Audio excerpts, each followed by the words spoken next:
Araw ng Martes, ika-22 ng Hunyo 2021. Ganap na pong alas 11:15 ng gabi dito sa Pilipinas.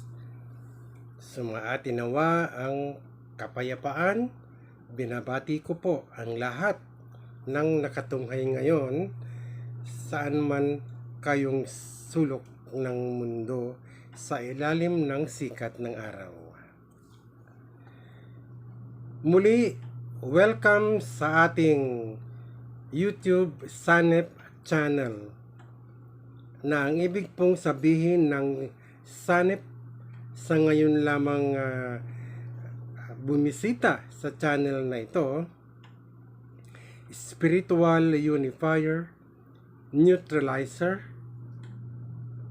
Equalizer, Purifier, na ang layon ay upang palayain at iligtas at dalhin sa pagkakaisa ng pananampalataya ang buong sanlibutan sa pamamagitan ng pagtalakay sa malalalim na mga bagay ng Diyos, sa mga lihim at hiwaga na hindi nakaabot sa kaalaman ng mga pantas at matatalino. Ako po ay hindi pastor, hindi pare, at hindi ninyo ako tagapangaral na nag-iipon ng mga miyembro, sapagkat kung ako'y pastor o pare, wala akong dahilan, karapatan at katuwiran na magsabing, "Let us unite." Wala akong itinatag na relihiyon gaya ng relihiyon ng mga tao, sapagkat wala akong pagdadalhan sa kanino man, kundi sa loob lamang ng bawat sarili, upang makasama ng bawat isa ang Diyos, ang Kristo at si Jesus. Ito po ay nakasulat. Pati na po ang Kristo, no? Uulitin ko, upang makasama ng bawat isa ang Diyos, ang Kristo at si Jesus. Nakasulat po ito sa Juan 14:20. Sa araw na yaoy makikilala ninyong ako'y nasa aking Ama at kayo'y nasa akin at ako'y nasa inyo. Tayo po ay nasa episode 11 ngayon at ang paksang tatalakayin natin: ipakilalang may katapangan ang hiwaga ng Ebanghelyo. Ang hiwagang inilihim, inihahayag na ngayon. Okay. Mga kapatid ko, alam kong ngayon lang ninyo ito maririnig, sapagkat tinitiyak ko wala pa pong magtuturo at magpapahayag at magbabahagi sa inyo ng ganitong mga karunungan. Salamat sa Diyos at ibinigay niya sa akin ang pagkakaalam at ang pagkaunawa sa mga bagay na inilihim sa lahat ng panahon at lahi. Okay, magbasa po tayo at ito na po. Efeso 6:19-20. At sa akin, upang ako'y pagkalooban ng pananalita sa pagbubuka ng aking bibig, upang ipakilalang may katapangan ang hiwaga ng Ebanghelyo. So, talaga namang mayroon talagang hiwaga ang Ebanghelyo. Na dahil dito'y ako'y isang sugong natatanikalaan, upang sa ganito ako'y magsalita na may katapangan gaya ng nararapat na aking salitain. Si Pablo po itong nagsasalita. Efeso 3:1-3. Dahil dito, akong si Pablo, na bilanggo ni Kristo Jesus, dahil sa inyong mga hentil, Kung tunay na inyong narinig yaong pagiging katiwala sa biyaya ng Diyos na sa akin ay ibinigay sa ikagagaling ninyo, kung paanong sa pahayag ay ipinakilala sa akin ang hiwaga, gaya ng isinulat ko noong una sa ilang salita. Efeso 3:4-5. Sa pamamagitan niyaon, sa pagbasa ninyo ay inyong mapagtatalastas ang aking pagkakilala sa hiwaga ni Kristo. Alam ba ninyo na ang hiwaga ng Ebanghelyo ay ang Kristo? Na ng ibang panahon ay hindi ipinakilala sa mga anak ng mga tao. Gaya ngayon na ipinahayag sa kanyang mga banal na apostol at propeta sa Espiritu. Ito po ang lagi kong sinasabi sa mga nagdaang videos. Sino nga ba magtuturo ng mga hiwaga? Paano nga ba malalaman ng mga tagapangaral ang mga hiwaga? At paano maliligtas ang mga sumasampalataya, ang mga mananampalataya, kung hindi ninyo nalalaman ang mga hiwagang ito? At paano tayo magkakaisa sa pananampalataya kung wala ang hiwaga? Efeso 3:8-9. Sa akin na ako ang kabababaan sa lahat ng lalong mababa sa mga banal, ay ibinigay ang biyayang ito upang ipangaral sa mga hentil ang mga di malirip na mga kayamanan ni Kristo, at maipakita sa lahat ng mga tao kung ano ang pagiging katiwala sa hiwaga na sa lahat ng panahon ay inilihim ng Diyos na lumalang sa lahat ng mga bagay. Sa lahat po ng panahon, nakalihim ang hiwagang ito. Paano ngang may pangangaral ito? Ng mga pastor, ng mga pare, ng mga guro, at ng mga mangangaral. Kaya nga po sinasabi ko, hindi pa ito nangyayari ngayon lamang po. Ngayon lamang ito nahahayag. Sa pamamagitan ng inyong Tito Ray, salamat sa Panginoon. Inuulit ko. Colosas 1:26-27. Maging ang hiwaga na inilihim sa lahat ng panahon at lahi. Lahat po ng lahi, nakalihim ito. Datapot ngayon, kailan yun? Ngayon po.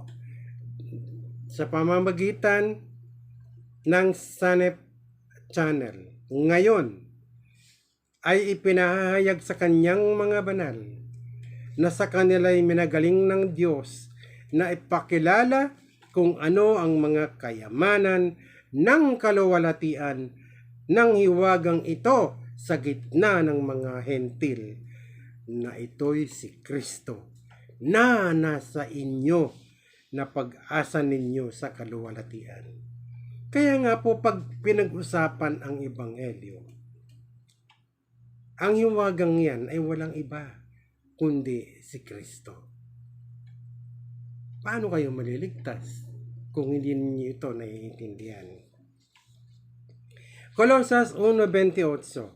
Na siya naming inihahayag na pinaalalahanan ang bawat tao at tinuturuan ang bawat tao sa buong karunungan upang maiharap naming sakdal kay Kristo ang bawat tao. Ngayon, subtitle, ang Ebanghelyo ay hindi dumating sa inyo sa salita lamang. Yan ang totoong Ebanghelyo. Unang Tesalonica 1:5. Kung paano ang Ebanghelyo ay hindi dumating sa inyo na salita lamang, kundi sa kapangyarihan din naman, at sa Espiritu Santo at sa lubos na katiwasayan na gaya ng inyong nalalaman kung anong pagkatao namin ang aming ipinakita sa inyo. So, ang ebanghelyo na dapat malaman ng mga tao, hindi lamang sa pamamagitan ng pagbabasa ng mga verses sa Bible. Dahil bawat verse dyan may kapangyarihan. Okay. Colosas 2:4. Ito'y sinasabi ko upang huwag kayong madaya ng sinuman sa pananalitang kaakit-akit. Subtitle: Ang Ebanghelyo ng Panginoon ay ipinangaral maging sa mga patay. Hindi ba kayo nagugulat? Yan ang totoong ebanghelyo. Pati patay na pangangaralan. Unang Pedro 4:1-2. Kung paano ngang si Kristo ay nagbata sa laman, ay magsandata rin naman kayo ng gayong pag-iisip, sapagkat siya na nagbata sa laman ay nagpapatigil ng kasalanan upang huwag na kayong mga buhay sa laman sa inyong nalalabing panahon sa mga masasamang pita ng mga tao, kundi sa kalooban ng Diyos. Unang Pedro 4:3. Sapagkat sukat na ang nakaraang panahon upang gawin ang hangad ng mga hentil at lumakad sa kalibugan sa mga masasamang pita, sa mga paglalasing, sa mga kalayawan, sa mga kayamuan, at sa kasuklam-suklam na pagsamba sa mga Diyos-Diyosan. Ngayong pinaalam na sa inyo ang mga hiwaga, tama na po. Ang pagsamba sa mga Diyos-Diyosan, sa mga masasamang pita, kalayawan, kalipugan, tama na po. Na kaya kasi ninyo nagagawa, natin, kasama ko doon, dahil sa hindi pagkaunawa ng karunungan ng Diyos sa hiwaga. Unang Pedro 4:6. Sapagkat dahil dito, ipinangangaral maging sa mga patay ang ebanghelyo, upang sila ayon sa mga tao sa laman ay mga hatulan, datapwat mga buhay sa Espiritu ayon sa Diyos. Si Kristo po ay nangaral sa mga espiritong nasa bilangguan. Unang Pedro 3:19-20. Na iyan din ang iniyaon at nangaral sa mga espiritong nasa bilangguan. Sino yun? Sino ang mga espiritong yun? Na ng unang panahon ay mga suwail. Ito yung mga suwail na espiritu na ibinilanggo ng Panginoon. Na ang pagpapainuhod ng Diyos ay nanatili noong mga araw ni Noe, samantalang inihahanda ang daong, na sa loob nito kakaunti sa makatuwid ay 8 kaluluwa ang nangaligtas sa pamamagitan ng tubig. Imagine, nagpahinuhod ang Panginoon. Sige, para magsakayan, para maligtas, 8 lang ang naligtas. Ang ebanghelyong ipinangaral ay hindi ayon sa tao. Hindi itinuro ng tao. Hindi tinanggap sa tao. Ito po ang mahabang panahon kong ni-research. Sorry. Para lamang maibahagi sa inyo ang hiwaga ng ebanghelyo. Kaya ano ang kaibahan nito sa mga katuruan ng mga mangangaral sa relihiyon? Pagkatapos, hihingan kayo ng abuloy, ng ikapo, love offering, wala po kayong kaligtasan. Pasensya na po.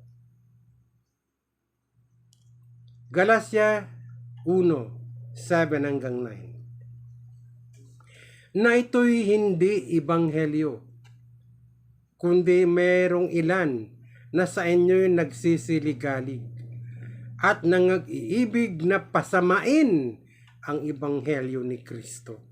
Ito yung totoong ebanghelyo ni Kristo. Datapot, kahimat kami o isang anghel na mula sa langit ang mangaral sa inyo ay matakwil. Ayon sa aming sinabi ng una, ay muling gayon ang aking sinasabi ngayon. Kung ang sino man ay mangaral sa inyo ng anumang ebanghelyo na iba kaysa inyong tinanggap na, ay matakwil. So, nakikinig kayo ng mga aral ng iba't ibang ebanghelyo. Totoo ba yun? Yung mga nangangaral po ay matatakwil sapagkat sa halip ng pagkakaisa, pagkakawatak-watak, hidwa ang pananampalataya. Galatia 1:10. Sapagkat ako bagay nangihikayat ngayon sa mga tao o sa Diyos, o ako bagay nagsisikap na magbigay lugod sa mga tao? Kung ako'y magbibigay lugod pa sa mga tao, ay hindi ako magiging alipin ni Kristo. Mga kapatid ko, hindi ko ginawa na magsikap, na magpakahirap na mag-research para lamang sa mga tao. Ang binibigyan ko po ng lugod ay ang Panginoon. Sana magustuhan niya, malugod siya sa ginagawa kong ito, na ang layon nga'y maligtas kayo, mapalaya kayo, at tayo ay magkaisa sa pananampalataya. Galatia 1:11 hanggang 12.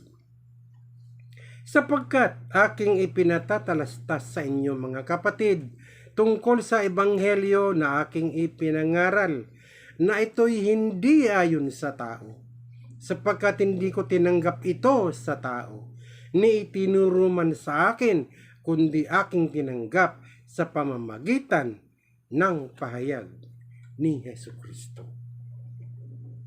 Alam ba ninyo, nakakausap ko siya?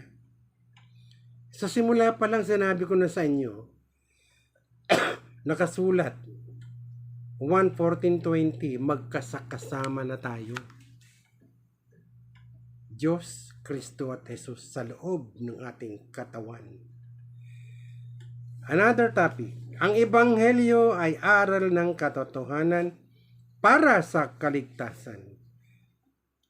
Efeso 1:13. At sa kanya'y kayo rin naman pagkarinig ng aral ng katotohanan ng ebanghelyo ng inyong kaligtasan, na sa kanya rin naman mula nang kayo'y magsisampalataya at kayo'y tinatakan ng Espiritu Santo na ipinangako.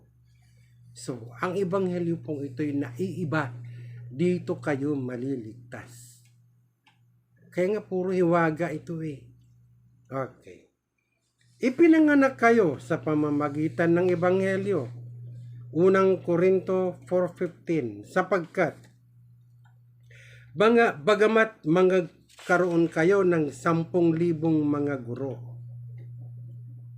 kay Kristo, ay wala nga kayong maraming mga ama, sapagkat kay Kristo Jesus ipinanganak ko kayo sa pamamagitan ng ebanghelyo.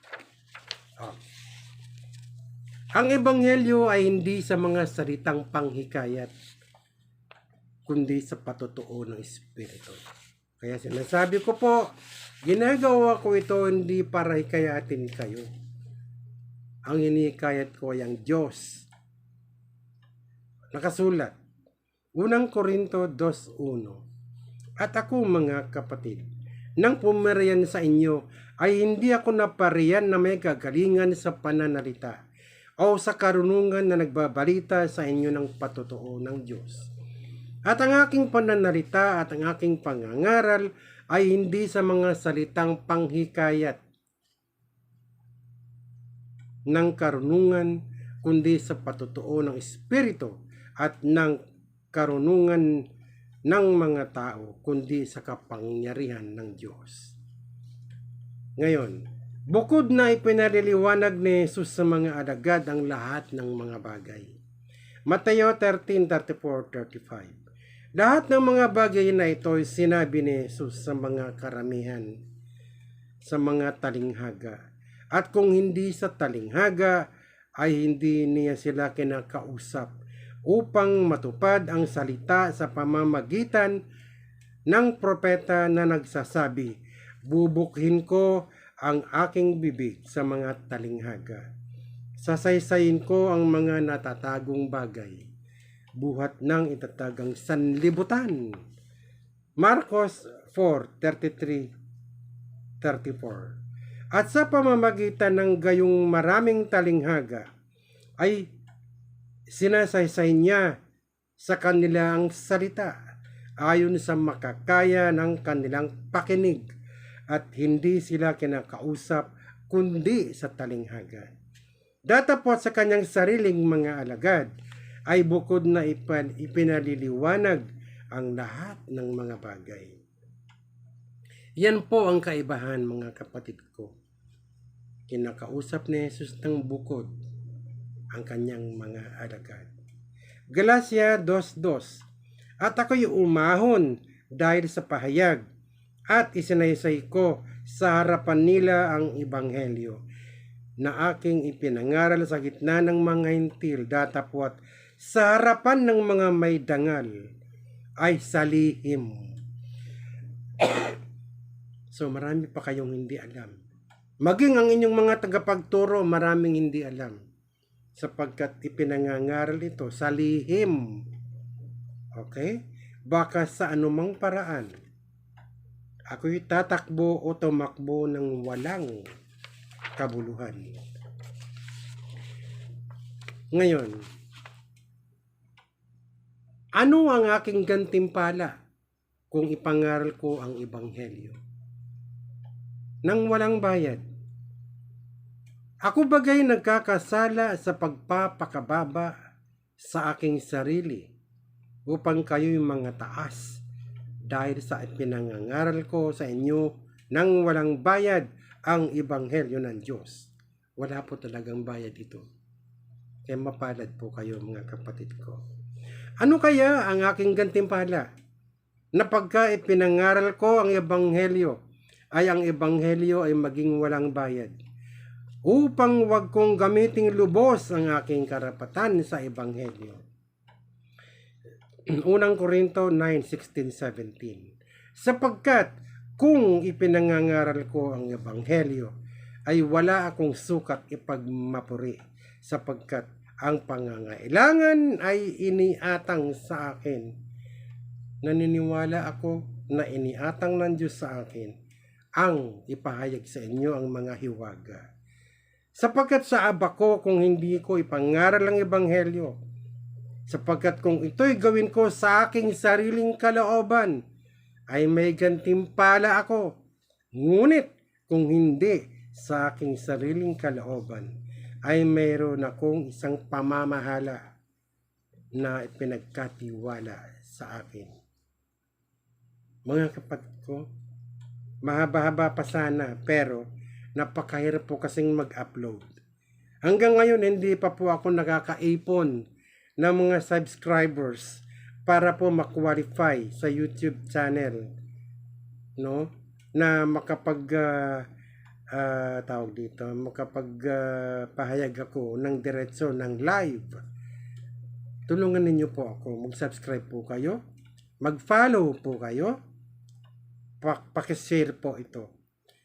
Bigla ko po itong puputulin dahil hindi po ito kasi ma-upload sa maliit na gadget ng apo ko, no? So maraming salamat, magandang gabi sa inyong lahat.